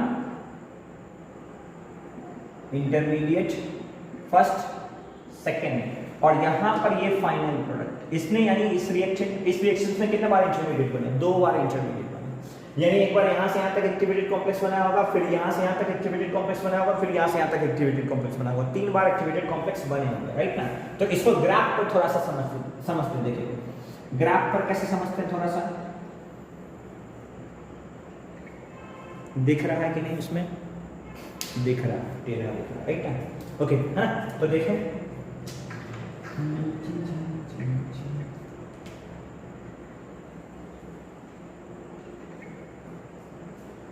अभी भी कुछ नहीं कर सकता मैं यार, पता नहीं, मैं तो सीधा करने की कोशिश कर रहा हूँ, बट चलो कोई नहीं, जैसा भी क्या करोगे इसी को सीधा करने का कोशिश करो। चलो कुछ तो सही है। ओके, ध्यान में देखो, हाँ, A2 + B आपका रिएक्टेंट है, उसकी कुछ इंटरनल एनर्जी होगी, राइट ना। तो यहाँ से है आपके पास A2 + B, यहाँ से इसकी एनर्जी चली, एनर्जी कोलिजन हुआ, एनर्जी बढ़ी, कुछ एक्टिवेशन कॉम्प्लेक्स फॉर्म हुआ, यहाँ पर एक्टिवेटेड कॉम्प्लेक्स, एक्टिवेटेड कॉम्प्लेक्स ऐसे लिख देता हूँ मैं, एक्टिवेटेड कॉम्प्लेक्स फर्स्ट। उसके बाद यहाँ पर से इसने कुछ प्रोडक्ट बनाया, यहाँ पर आने के बाद इसने कुछ प्रोडक्ट बनाया, और यहाँ पर प्रोडक्ट क्या है, C + D, ठीक है। ओके ना, इसके बाद फिर इसमें कोलिजन हुआ, कोलिजन के बाद इसने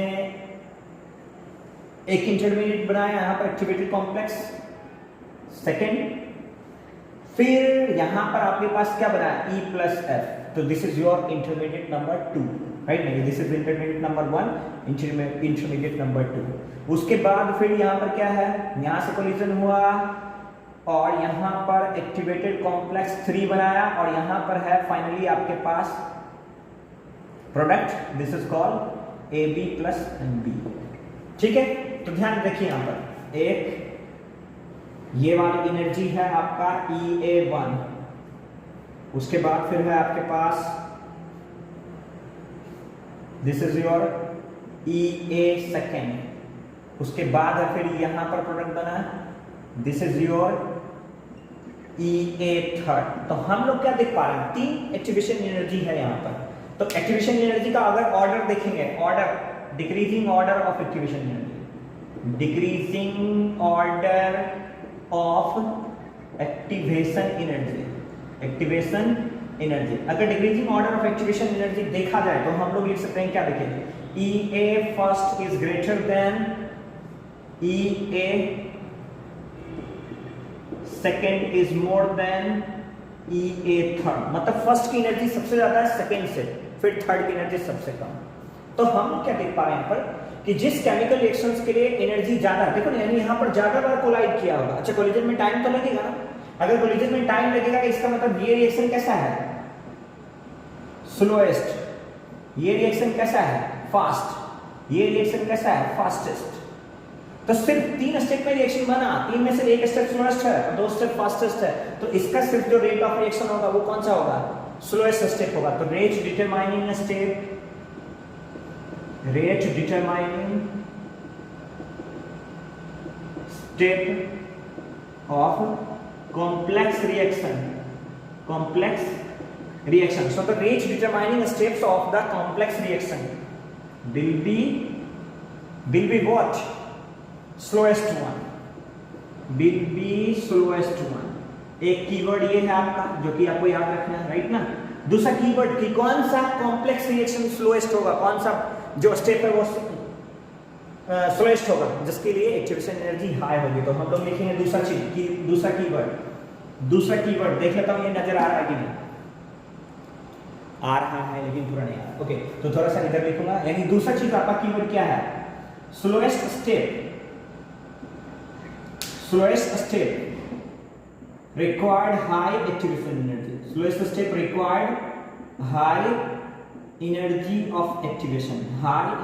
ऑफ एक्टिवेशन, तो 3 स्टेप में तो ये प्रोसीड हुआ, लेकिन ये स्लोएस्ट है, ये फास्टेस्ट है, ये फास्टेस्ट है। यानी कहने का मतलब क्या होगा, देखिए बेटा, ये स्लोएस्ट है, ये फास्ट है और ये फास्टेस्ट है।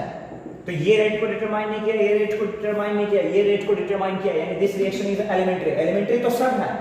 अच्छा, यहाँ पर एलिमेंट्री अगर सब है तो यहाँ पर कितने एलिमेंट हैं, तो यहाँ पर 2, यहाँ पर 2 और ये तो प्रोडक्ट ही बन गया। तो मॉलिक्यूल के नंबर ऑफ मॉलिक्यूल के हिसाब से 2 मॉलिक्यूल्स इन द कोलिजन, इसलिए मॉलिक्यूलरिटी 2,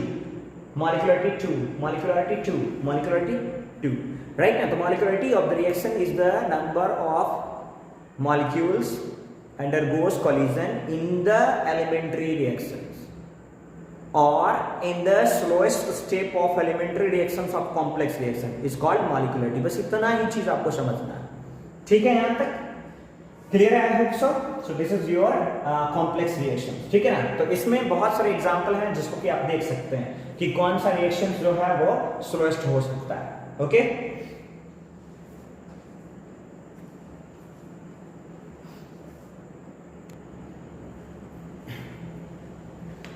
ओके, तो अब आपको समझ में आ जाएगा what is the molecularity of the reaction. कुछ नहीं है, सिंपल सा टर्म्स है, it is sum of number of molecules undergoes simultaneous collision in the elementary reactions or in the slowest step of complex reactions which are elementary in nature।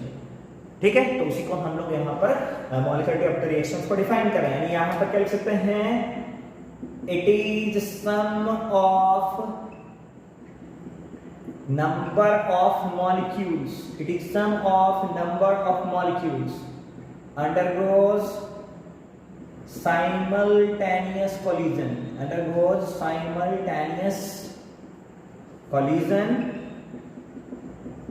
right now. So it is sum of number of molecules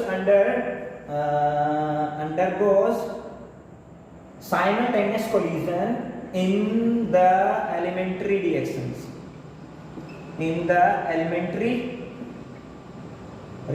right now, in the elementary reactions or slowest step or the slowest step of complex reaction which are elementary in nature,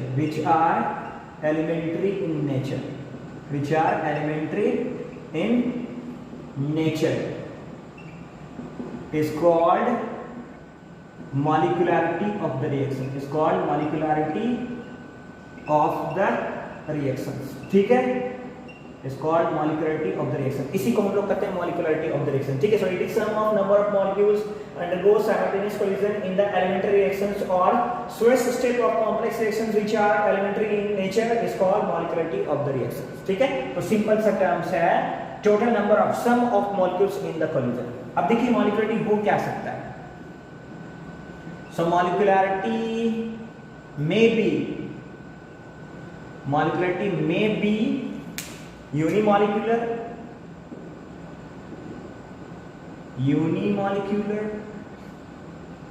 one molecules in collision, one molecule in collision, ठीक है। Second देखिए biomolecular मतलब two molecules in collision, two molecule in collision, ठीक है। तीसरा देखिए क्या लिख सकते हैं हम लोग, टर्मोलिक्यूलरिटी, राइट ना, टर्मोलिक्यूलर और ट्राइमोलिक्यूलरिटी। ट्राइमोलिक्यूलरिटी कहने का मतलब क्या लिख सकते हैं यहां पर, 3 मॉलिक्यूल्स इन कोलिजन, राइट ना। तो इस तरीके से हम लोग मॉलिक्युलरिटी ऑफ द रिएक्शंस को डिफाइन कर सकते हैं। It is total sum of molecules participate in the collision, ठीक है यहां तक, ओके।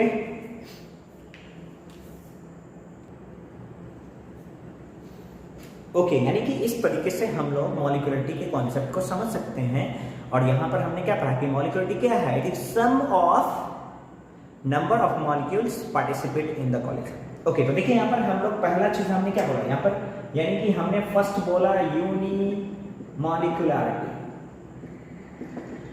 राइट ना। तो यूनिमॉलिक्युलरिटी का क्या मतलब होता है ये जो समझिए, एक ही मॉलिक्यूल्स कोलाइड करके प्रोडक्ट बना रहा है, राइट ना। तो यानी यहां पर देख सकते हैं कोई कंटेनर है, एक ही मॉलिक्यूल्स है ए, यही रिएक्टेंट है, ये रिएक्टेंट है और ये क्या बना के दे रहा है आपको, प्रोडक्ट पी, यानी यही आपको प्रोडक्ट बना के दे रहा है। तो कोलिजन में कितने मॉलिक्यूल्स हैं इफेक्टिव कोलिजन में, सो कोलिजन में number of one molecules in collision, one molecule in collision. अब कहीं सर कोई लिविंग कोई एग्जांपल बताइए मुझे जो कि इसकी यूनिमॉलिक्युलरिटी को डिफाइन करता है। तो देखिए यूनिमॉलिक्युलरिटी को डिफाइन करने के लिए सबसे पहला thermal decomposition of ammonium nitride, thermal decomposition of ammonium nitrate, thermal decomposition of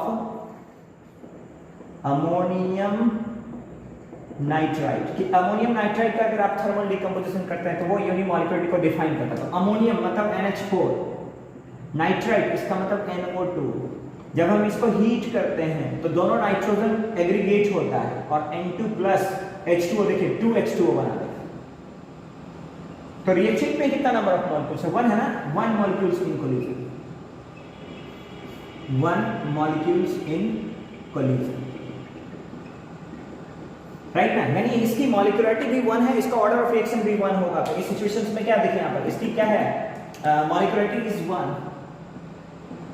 मॉलिक्युलरिटी is 1, इसका ऑर्डर ऑफ रिएक्शन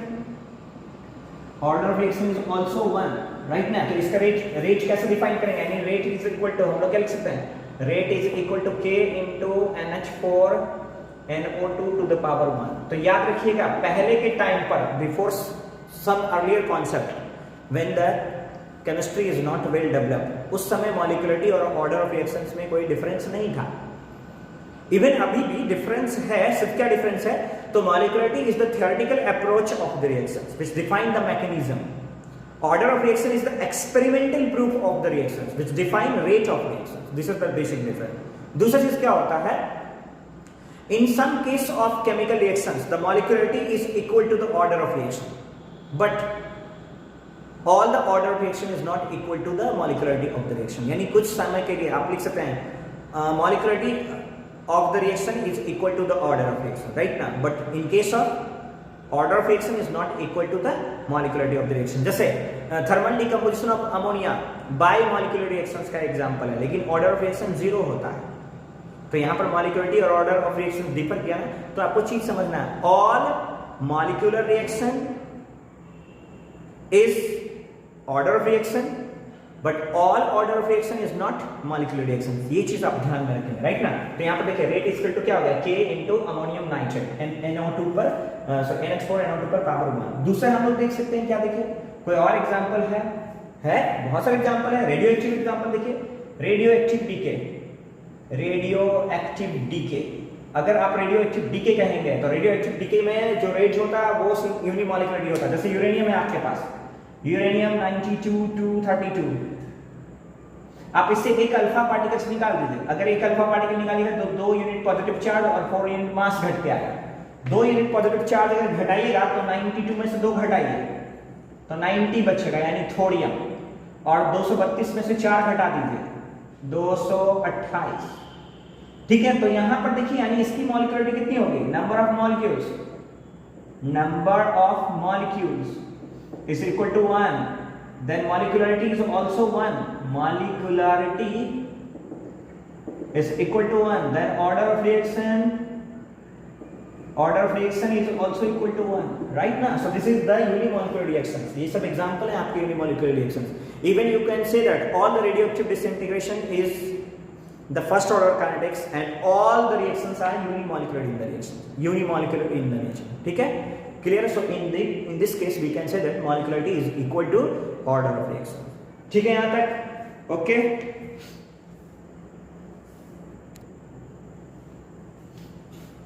ओके बेटा, अब हम लोग देख लेते हैं बायोमॉलिक्यूलर रिएक्शन। ठीक है, बायोमॉलिक्यूलर रिएक्शंस। ओके, तो देखिए बायोमॉलिक्यूलर रिएक्शंस कहने का मतलब number of molecules in the collision 2। यहां पर कैसे कहने, देखिए यहां पर number of molecule in the collision is equal to 2। अब इसमें दो तरीके का हो सकता है, देखिए एक हो सकता है होमोजेनस, एक हो सकता है हेटेरोजेनस। जैसे मान लीजिए क्या है, एक ए मॉलिक्यूल्स दूसरे ए मॉलिक्यूल से कंबाइन कर रहा है, तो ये होमोजेनस। एक हो सकता है हेटेरोजेनस, राइट ना। हेटेरोजेनस में क्या लिख सकते हैं, यहां पर देखिए एक ए मॉलिक्यूल्स एक बी मॉलिक्यूल के साथ कोलाइड कर रहा है, राइट ना। तो यहां पर है क्या है, डिफरेंट कंपोनेंट है, तो हेटेरोजेनस। ठीक है, डिफरेंट एलिमेंट, यहां पर एलिमेंट डिफरेंट है। ठीक है, तो यहां पर mono atoms different atoms, right ना, यानी हेटेरो एटम्स लिखता हूं मैं इसको, क्या लिख रहा हूं यहां पर, हेटेरो एटम्स। तो बेटर शब्द होगा हेटेरो एटम, और यहां पर हम लिख देते हैं मोनो एटम्स, राइट ना, मोनो एटम्स या homo atoms. Mono atoms is not good word, homo atoms लिखता हूं, एक ही टाइप का एटम्स हो। तो होमो एटम्स में 2 मॉलिक्यूल्स, हेटेरो एटम्स में 2 मॉलिक्यूल्स। अब होमो एटम्स में 2 मॉलिक्यूल्स और हेटेरो एटम्स के 2 मॉलिक्यूल का उदाहरण देखिए, एग्जांपल देखिए। जैसे फॉर एग्जांपल हम लोग बोल सकते हैं क्या है, आप देखिए पहला, अगर हम लोग लिखते हैं thermal decomposition of HI, thermal decomposition of hydrogen iodide, तो क्या हो जाएगा 2HI undergoes thermal decomposition to form H2+I2। मतलब यहां पर कोलिजन में कितने मॉलिक्यूल्स हैं, 2 मॉलिक्यूल्स ऑफ HI, तो मॉलिक्यूलरिटी कितनी हो गई, molecularity is equal to 2। Hetero में देखिए, हेटेरो में देख सकते हैं formation of ammonia, formation of HI, तो यहां पर देखिए H2+I2, then we gate 2HI। यहां पर नंबर ऑफ मॉलिक्यूल्स कितने हैं, so number of molecules is equal to 2। तो यहां पर 2 मॉलिक्यूल्स हैं, यहां पर भी 2 मॉलिक्यूल्स हैं, दोनों मॉलिक्यूल्स सेम है, इसलिए होमो एटॉमिक। दोनों मॉलिक्यूल्स अलग अलग हैं, एक हाइड्रोजन है एक आयोडीन है, तो हेटेरोएटॉमिक्स। तो हेटेरोएटॉमिक की कॉम्बिनेशन से बायोमॉलिक्यूलरिटी, होमो एटॉमिक की कॉम्बिनेशन से biomolecularity. So this is your biomolecular reaction, example of biomolecular reactions. ठीक है, यहां तक क्लियर है ना। अब आगे बढ़ते हैं हम लोग, देखिए ओके, टेरमोलिक्यूलरिटी मतलब 3 molecules in the collision, right? Termomolecularity, that is what, 3 molecules in collision। तो collision में कितने molecules हैं, 3 molecules हैं। collision में कितने molecules हैं, 3 molecules हैं। ओके, तो 3 molecules हैं, तो ऐसा कुछ हो सकता है, देखिए यहाँ पर A, B एंड C, ये सब साइमल्टेनियस collision में एक दूसरे को कोलाइड करें, या फिर ऐसा हो सकता है, देखिए A एंड बी, ये सब एक दूसरे से साइमल्टेनियस कोलिजन करें, राइट ना। तो यहाँ पर मॉलिक्यूलरिटी 3 है। जैसे फॉर एग्जांपल यहाँ पर हम लोग लिख सकते हैं टेरमोलिक्यूलरिटी में क्या है आपके पास, जैसे देखिए formation of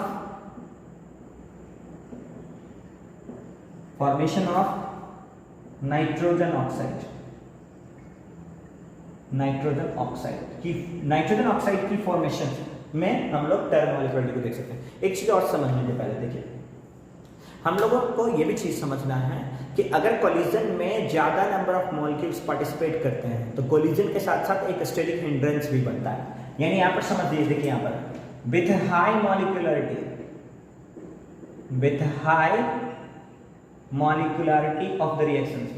molecularity of the reactions, मतलब किसी केमिकल रिएक्शंस के हाई मॉलिक्युलरिटी के साथ एक स्टेरिक हिंड्रेंस भी बनता है, एक रिपल्सन भी बनता है, राइट ना। So with high molecularity of the reaction steric hindrance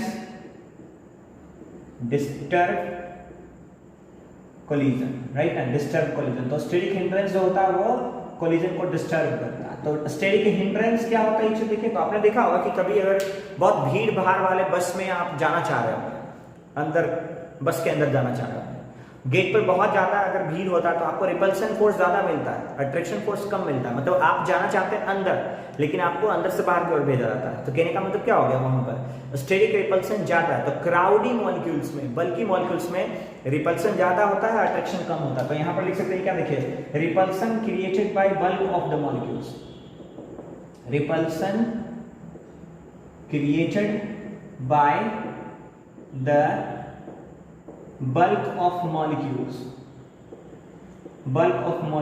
or crowd of the molecules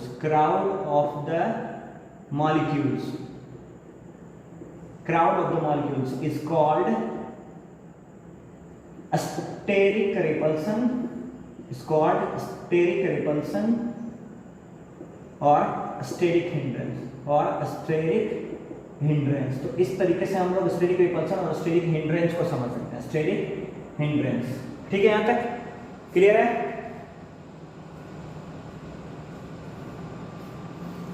ये दिख नहीं रहा था जब, हाँ अब ठीक है। ओके, चलिए नेक्स्ट है हमारे पास, यानी एग्जांपल हम लोग देख लेते हैं उसका।